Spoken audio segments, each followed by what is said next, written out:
You might be thinking, that doesn't belong on there. And you'd be right, but it works.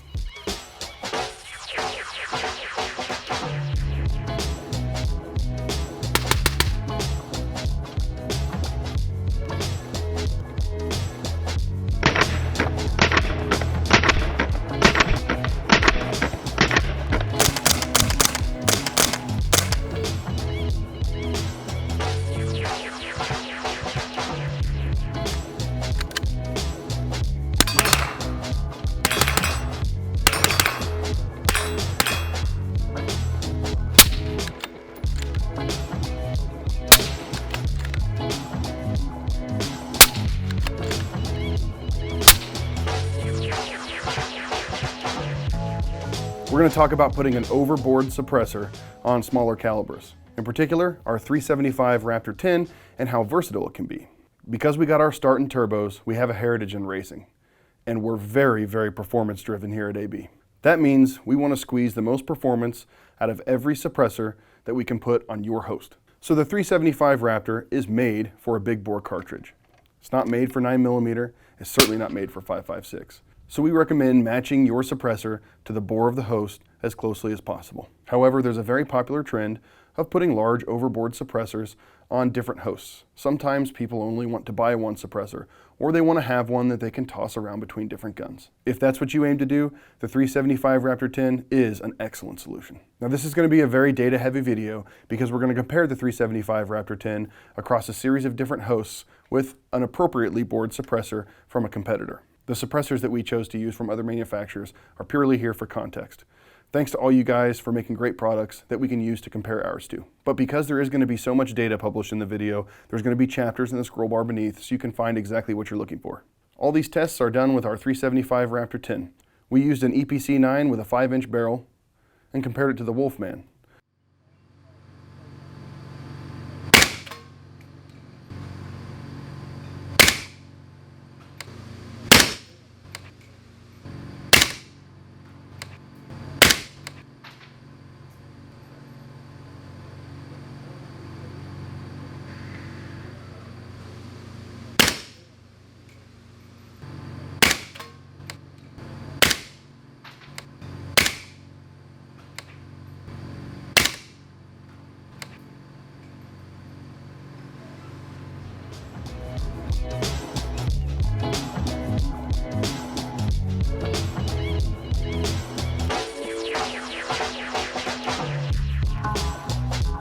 Naturally, the AR9 being blowback operated is going to have a lot of port noise, especially with these longer suppressors.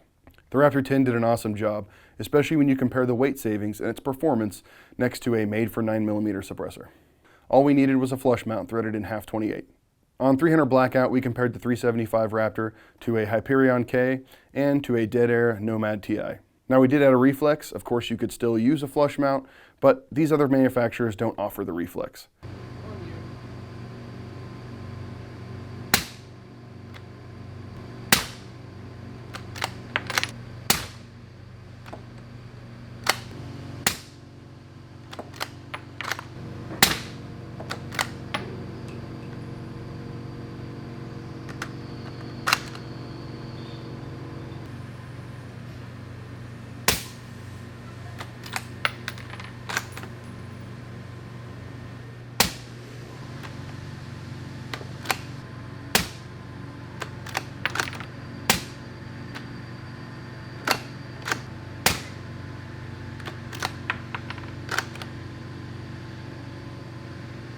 Well, dude.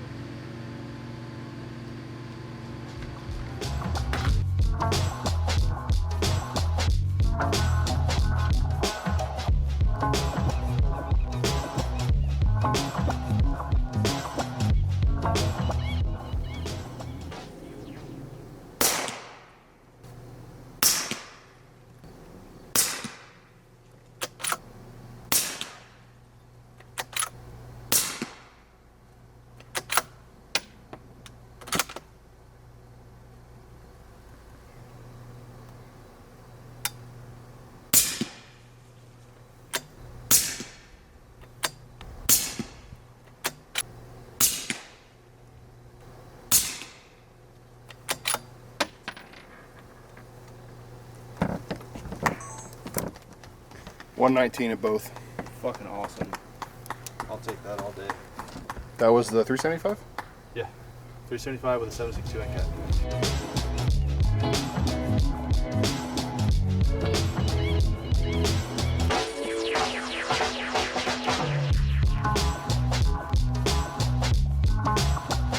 We used our Barrett Fieldcraft to compare a flush-mounted 375 Raptor to the Omega 300.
And finally, the last place you'd expect a 375 Raptor would be to make its way onto a Mark 18.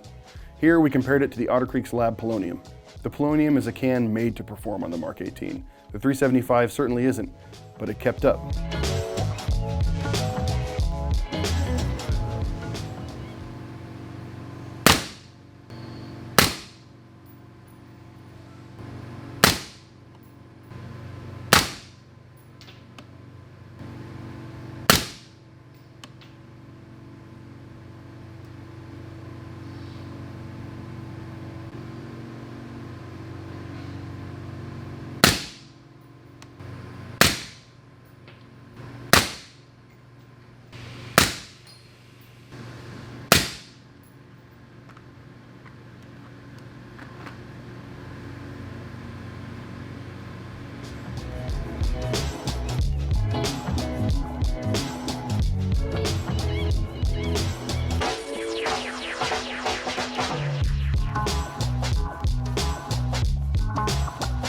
Of course, we also offer end caps, and all of the bores our suppressors are made in, as well as 6.5, so you can eke a little more performance out of your overboard can if you choose to do that. We also offer the 375 Raptor in a baffle stack with 10 or 8 baffles, and you can get different flush mounts as well as use the Raptor adapter for 1 3/8 24 industry standard QD. If you're looking for the one can to rule them all, you're just not going to find it. It's not out there. Overboard suppressors make more noise and tend to wind up costing you as much money in mounts, end caps, and other accessories as if you just bought a properly bored suppressor for different hosts to begin with. But it certainly can be done. And if you're one that wants to get a really versatile suppressor, the 375 Raptor 10 really is a ticket. And just to get ahead of you guys in the comments, we don't offer a suppressor in 45.